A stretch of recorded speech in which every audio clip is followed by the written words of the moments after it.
बहुत स्वागत है आप सभी का। ये खास पेशकश लेकर आपके साथ मैं हूं पूजा कविया गोमा।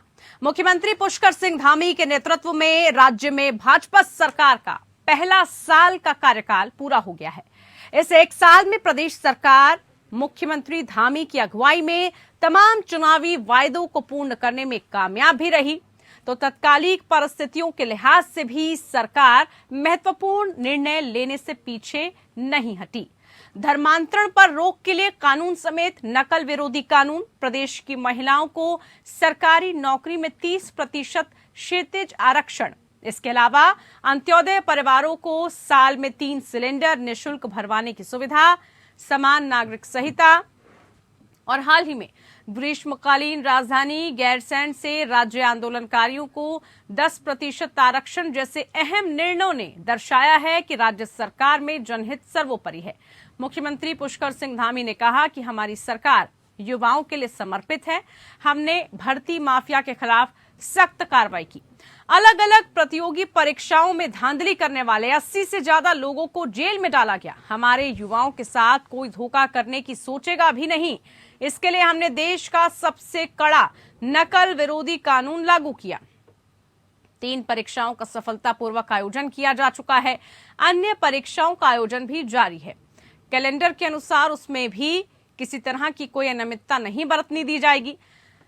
जबरन या प्रलोभन से धर्म परिवर्तन पर रोक लगाने के लिए हमारी सरकार ने उत्तराखंड धर्म स्वतंत्रता संशोधन कानून बनाया। प्रदेश में महिलाओं को 30% क्षैतिज आरक्षण की व्यवस्था कानून बनाकर एक बार लागू की है। हमारी सरकार जो कहती है वो करती है। हमने जनता से जो भी वायदे किए हैं उन्हें अवश्य पूरा करेंगे। साथ ही राज्य के अंत्योदय परिवारों को साल में 3 गैस सिलेंडर निःशुल्क दिया जा रहा है। बात अगर राज्य में खेल और खिलाड़ियों के प्रोत्साहन की जाए तो उसके लिए नई खेल नीति भी लाई गई है। साथ ही लघु एवं सूक्ष्म उद्योग विभाग के कस्टमाइज पैकेज की नीति तैयार की गई है। सरकार के निःशुल्क जांच योजना से मरीजों को 207 प्रकार की पैथोलॉजिकल जांचों की निःशुल्क सुविधा भी मिल रही है। सरलीकरण, समाधान, निस्तारण और संतुष्टि पर खास तौर पर फोकस किया गया है। अपनी सरकार portal, e office, CM helpline के चलते कार्य संस्कृति में गुणात्मक सुधार भी हुआ है। इसके अलावा वोकल फॉर लोकल पर आधारित एक जनपद 2 उत्पाद योजना से स्थानीय उत्पादों को पहचान मिलेगी। सांस्कृतिक राष्ट्रवाद की दिशा में आगे बढ़ते हुए केदारनाथ धाम और बद्रीनाथ धाम की तर्ज पर कुमाऊं के पौराणिक और प्राचीन मंदिरों के विकास के लिए हम मानसखंड मंदिर माला मिशन पर काम कर रहे हैं। तो देखिए,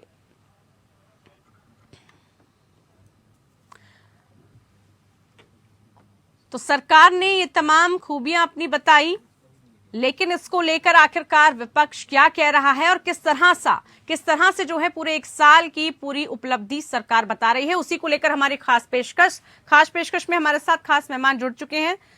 सौरभ बहुगुणा जी हमारे साथ जुड़ चुके हैं, कैबिनेट मंत्री उत्तराखंड से। सौरभ जी, बहुत स्वागत है आज के हमारे खास कार्यक्रम में। सरकार ने इस एक साल को बताया है कि इस एक साल में कितने काम हुआ है, साथ ही ये भी कहा है कि सरकार ने इस एक साल में वो कर दिखाया जो अब तक कोई सरकार यहां नहीं करके दिखा पाई। आपकी उपलब्धियां जरा हम समझना चाहेंगे कि जनता भी ये जाने कि किस आधार पर आप ये एक साल को बेमिसाल बता रहे हैं।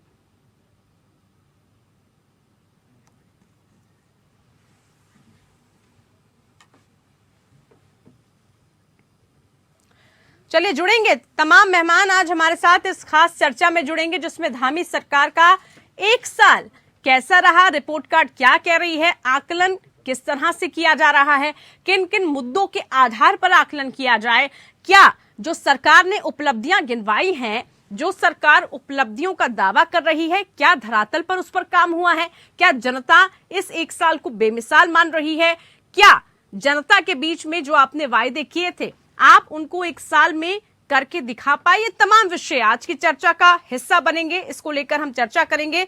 खास मेहमान हमारे साथ जुड़ेंगे, उनसे हम यही जानने की कोशिश करेंगे कि आगे का विजन क्या रहने वाला है सरकार का। हालांकि अभी सिर्फ एक साल हुआ है, लेकिन उसके बावजूद भी इस एक साल को सरकार बेमिसाल बता रही है। सरकार का कहना है कि एक साल में जो काम किए गए हैं वो दरअसल बेमिसाल हैं और जनता के हित में तमाम चीजें की गई हैं। महिलाओं को 30% रिजर्वेशन से लेकर इसके अलावा सरकारी नौकरी में 30% आरक्षण, प्रदेश की जनता से हर जो वादा किया वो पूरा किया है। धामी सरकार ने साल में कई बड़े फैसले लिए। धामी सरकार का एक साल ऐतिहासिक बता रहे हैं। वो कई बड़े फैसले जो लिए गए हैं उसको ऐतिहासिक बताया जा रहा है, जिसमें चाहे नकल कानून की बात कर लें, समान नागरिक संहिता के फैसले की बात कर लें, महिला आरक्षण की बात कर लें, सरकार ने जनता के प्रति प्रतिबद्धता दिखाई है। देखिए, ये प्रतिक्रियाएं जो हम आपको बता रहे हैं, ये जो कहा गया है वो सरकार के तमाम मंत्रियों के द्वारा कहा गया है। दूसरी तरफ कांग्रेस इसको लेकर लगातार मोर्चा खोले हुए है। लगातार हमने देखा कांग्रेस की तरफ से विरोध किया गया, हर मुद्दे को लेकर सरकार का फेल्योर बताया। एक साल में विपक्ष ये कह रहा है कि सरकार को जितना काम करना चाहिए था, सरकार अपने कामों पर, अपने वायदों पर खरा नहीं उतर पाई है, यानी कि सरकार पूरी तरह से फेल है। अब ऐसे में रिपोर्ट कार्ड क्या कहती है और जनता इस रिपोर्ट कार्ड पर कितने नंबर देगी, ये भी अपने आप में बड़ा सवाल है। आपने बेशक तमाम उपलब्धियां गिनवा दी हो, बेमिसाल बता दिया हो, ऐतिहासिक बता दिया हो, लेकिन जब बात जनता की आती है तो जनता आखिरकार आपको कितने नंबर दे रही है? क्या जो आपने जनता से वादे किए और सबसे पहले जिन वादों पर काम किया जाना था, जिनको अमलीजामा पहनाया जाना था, क्या उस पर काम किया गया है? क्या जनता उससे संतुष्ट है? ये भी आज की चर्चा का विषय रहेगा। तो देखिए, उत्तराखंड में सरकार को बने एक साल और एक साल बनने के बाद अब सरकार का ये दावा है तमाम ऐसे बड़े महत्वपूर्ण कानूनों को लाया गया जिसको लाने के लिए पिछली सरकारें डरा करती थी या फिर नहीं ला सकती थी। हमारी सरकार ने वो कर दिखाया जो इससे पहले की सरकारों ने नहीं किया, यानी कि जनता के हित में, उत्तराखंड वासियों के हित में बहुत सारे ऐसे काम किए गए हैं जो इससे पहले की सरकारों ने नहीं किए। हालांकि बड़ा सवाल इस वक्त ये भी है, चाहे अंकिता भंडारी हत्याकांड की बात करें, प्रदेश में एक के बाद एक पेपर लीक की बात करें, कानून व्यवस्था की बात करें, महिला सुरक्षा की बात करें, इसको लेकर भी सवाल उठे कि आखिरकार इस पर सरकार फेल क्यों साबित हुई, इस पर क्या कुछ कदम उठाया गया। इसके अलावा सवाल इसको लेकर भी उठ रहे हैं कि आपने प्रदेश में किस तरह से विकास किया, जो आप दावे कर रहे हैं चारधाम यात्रा को लेकर, उस यात्रा में आखिरकार क्या कुछ खामियां पाई गई, उस यात्रा में जितना काम किया जाना था, उस यात्रा को जिस तरीके से व्यवस्थित किया जाना चाहिए था, क्या सरकार उसको व्यवस्थित कर पाई? आगे पाइपलाइन में कौन कौन से काम है, रोड मैप सरकार का क्या रहने वाला है, तमाम सवालों पर चर्चा करेंगे। खास मेहमान हमारे साथ जुड़ेंगे, उनके साथ हम चर्चा इसी को लेकर करेंगे कि इस एक साल को कितने नंबर दिए जाएं, किस तरह से इस एक साल का आकलन किया जाए।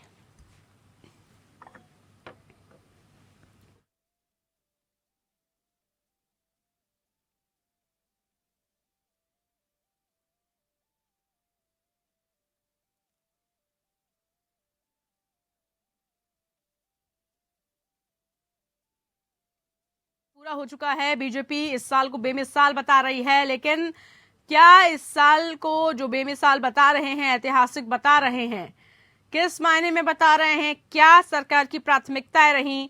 कौन कौन से 5 सख्त फैसले लिए गए? इसके अलावा सरकार आगे आने वाले समय में किस तरह से अपने रिपोर्ट कार्ड को पेश करेगी? साथ ही ऐसे में मुख्य विपक्षी दल आखिरकार इस पर क्या आरोप लगा रहा है, उन पर क्या प्रतिक्रियाएं हैं? क्योंकि पिछले दिनों हमने देखा बजट सत्र के दौरान भी काफी हंगामा देखने को मिला अलग अलग मुद्दों को लेकर।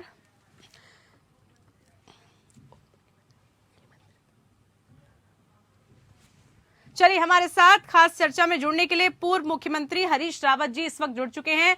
बहुत स्वागत हरीश रावत जी हमारे आज के इस खास कार्यक्रम में, जहां पर हम सरकार के एक साल की जो वो उपलब्धियां बता रही हैं, उसका आकलन कर रहे हैं, उसको रिपोर्ट कार्ड तैयार कर रहे हैं। सबसे पहले आपकी प्रतिक्रिया सरकार के इस एक साल को लेकर। हालांकि बहुत जल्दी है, अभी एक साल ही हुआ है, लेकिन कैसे देखते हैं इस एक साल को आप? ये एक साल नहीं है, ये 6 साल है और ये 6 साल जो है गड्ढा वर्ष हैं उत्तराखंड के अंदर। आप घर से निकलिए, मोहल्ले की सड़क में 100 गड्ढे, मेन सड़क में निकली है 100 गड्ढे, नेशनल हाईवे में निकली है 100 गड्ढे। यहाँ बिजली, पानी, हाउस टैक्स, सर्किल रेट सब बढ़ा करके जो कोल में खाद है, पहले तो गैस की, पेट्रोल की केंद्र सरकार की महंगाई है और उसमें ये सरकार ने भी महंगाई लोगों पर थोप दी है। किसान के गन्ने मूल्य नहीं बढ़ाया, वो बहुत उदास है, वो आशा है। और उधर गन्ने बकाया है 200 करोड़ रुपया, उसका भुगतान नहीं हो रहा है। नौजवान पारदर्शी परीक्षा तंत्र मांग रहा है, ये उसको जेल का रास्ता दिखा, उसको में लाद रहे हैं और उस पर उसकी गिरफ्तारियां कर रहे हैं और उनको अपनी आवाज नहीं उठाने दे रहे हैं, उठाने नहीं दे रहे हैं। और अंकिता, जिसने उत्तराखंड के सत्व की रक्षा के लिए अपने प्राण दांव पे लगा दिए, जिसकी हत्या हुई और वो कह करके गई कि वीआईपी के लिए मेरे ऊपर दबाव डाला जा रहा है और मैं प्राण दे दूंगी। आज भी ये सरकार उस वीआईपी को बचाने में लगी हुई है। उस वीआईपी का अता पता सबको मालूम है, सारा उत्तराखंड जानता है, मगर केवल ये सरकार नहीं जानती है, उसको बचाने में लगी हुई है। तो महिला उत्पीड़न चरम पर है, नौजवानों का उत्पीड़न चरम पर है, सड़कें खराब हैं, विकास ठप पड़ा हुआ है। आप किसी रूप में देख लीजिए और ये यानी सरकार कि हरीश जी पूरी तरह से फेल्योर आप इसको मानेंगे, क्योंकि इसकी एवज में 5 सख्त कानूनों की तो सरकार बात कर रही है, धर्मांतरण, नकल विरोधी कानून, महिलाओं को 30% रिजर्वेशन, जो आपने कहा कि इसमें फेल्योर है, इसको तो सरकार अपनी उपलब्धि बता रही है, इसको तो ऐतिहासिक रूप बता रही है। जो तमाम सरकारें उत्तराखंड में नहीं कर पाई, वो हिमाकत प्रदेश सरकार कह रही है कि हमने पिछले जो नई सरकार का गठन हुआ वो 1 साल में कर दिखाया। हरीश जी हरीश जी, आपको आवाज मिल रही है मेरी? चलिए देखिए, हरीश रावत जी हमारे साथ जुड़े, पूर्व मुख्यमंत्री। सीधे तौर पर उन्होंने तमाम सवाल उठाए सरकार पर, सरकार की मंशा पर, लॉ एंड ऑर्डर पर, जिसको सरकार उपलब्धि बता रही है, दरअसल विपक्ष उसको पूरी तरह से फेलियर बता रहा है, फेल साबित बता रहा है। यानी कि इस 1 साल के कार्यकाल को विपक्ष नकार रहा है। हालांकि विपक्ष का काम यही है, विपक्ष लगातार ये आरोप भी लगाएगा कि सरकार ने जो वादे किए थे उन वादों पर सरकार खरी नहीं उतर पाई है। लेकिन दूसरी तरफ जनता आखिरकार क्या कह रही है? जनता 1 साल के कार्यकाल को किस तरह से आंक रही है? क्या इसकी रिपोर्ट कार्ड है और आखिरकार कितने नंबर सरकार को मिल रहे हैं? हमारे साथ इस वक्त मधु भट्ट जी जुड़ चुकी हैं, बीजेपी प्रवक्ता। बहुत स्वागत मधु भट्ट जी। 1 साल की तमाम प्राथमिकताएं गिनवाई जा रही है, बेमिसाल कहा गया, इसको ऐतिहासिक कहा गया। किन मायनों में ऐतिहासिक रहा, किन मायनों में बेमिसाल रहा, किस तरह से रिपोर्ट कार्ड बना रहे हैं? जब से हमारी सरकार माननीय मुख्यमंत्री जो पुष्कर सिंह धामी जी हैं, उनके शासनकाल में पूरे ऐतिहासिक निर्णय लिए गए हैं। अगर चाहे महिलाओं से लेकर अगर आप कहें तो 10% जो क्षैतिज आरक्षण जो महिलाओं को दिया है, और साथ में मधु जी आवाज मिल रही है? जो ये मांग थी कि सख्त कानून बनना चाहिए, वो कानून यहाँ पर बनाया गया है। साथ में हमारे युवाओं की रोजगार परक योजनाओं, भर्ती जो योजगार, जो नकल विरोधी जो कानून जो बनाया, बहुत सख्त कानून बनाया है, ताकि कोई भी इस तरह के जो नकल माफिया जो छाए हुए थे उनको खत्म करने के लिए, समाप्त करने के लिए इतना बड़ा कानून जो है पूरा हमारा उत्तराखंड राज्य उसमें अग्रणी भूमिका निभा रहा है। मधु जी, कितने पेपर लीक हुए, कितना युवाओं का भविष्य दांव पर लगा और उसके बाद ये कानून बना, ये भी सवाल उठ रहा है इस 1 साल में। देखिए, आपने देखा होगा कि जिस प्रकार से भर्ती प्रकरण पेपर लीक जो मामला जब उठा, उसके तो उसको खत्म करने के लिए जो ये माफिया तंत्र जो था कांग्रेस के शासनकाल में, तो आपने देखा ही होगा कि किस प्रकार से जो भू माफिया हो, खनन माफिया हो, शराब माफिया हो, पूरे इस तरीके से माफियाओं पूरे तंत्र पर छाए हुए थे। लेकिन जैसे ही हमारी सरकार बनी, उसको देखते हुए माननीय मुख्यमंत्री जी ने कठोर कदम उठाए। निश्चित रूप से समान नागरिक संहिता इतनी बड़ी हम वो बनाने जा रहे हैं, तो बहुत ही ऐतिहासिक 5 सख्त कानून आप गिनवा रहे हैं, 5 सख्त कानून बनाए, इसके अलावा तमाम उपलब्धियां गिनवा रहे हैं। लेकिन गरिमा दसौनी जी, कांग्रेस प्रवक्ता हमारे साथ जुड़ी है, बहुत स्वागत गरिमा जी। सबसे पहले आपका धामी सरकार के 1 साल का रिपोर्ट कार्ड तैयार हो रहा है, कितने नंबर, किस आधार पर?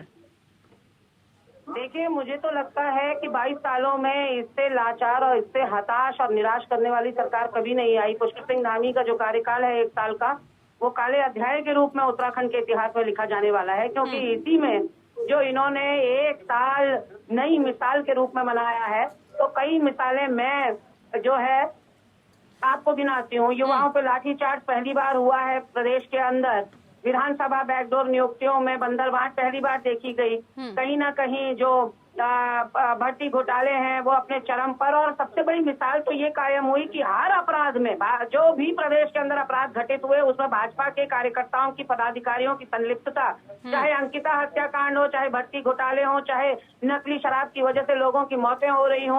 और पहली बार एक मिसाल कायम की गई कि विपक्ष में और सत्ता पक्ष में आरोप प्रत्यारोप का दौर रहता है, लेकिन यहाँ टारगेट किया गया विपक्ष के नेताओं को और व्यक्तिगत उनके ऊपर गंभीर धाराओं में मुकदमे लगाए गए।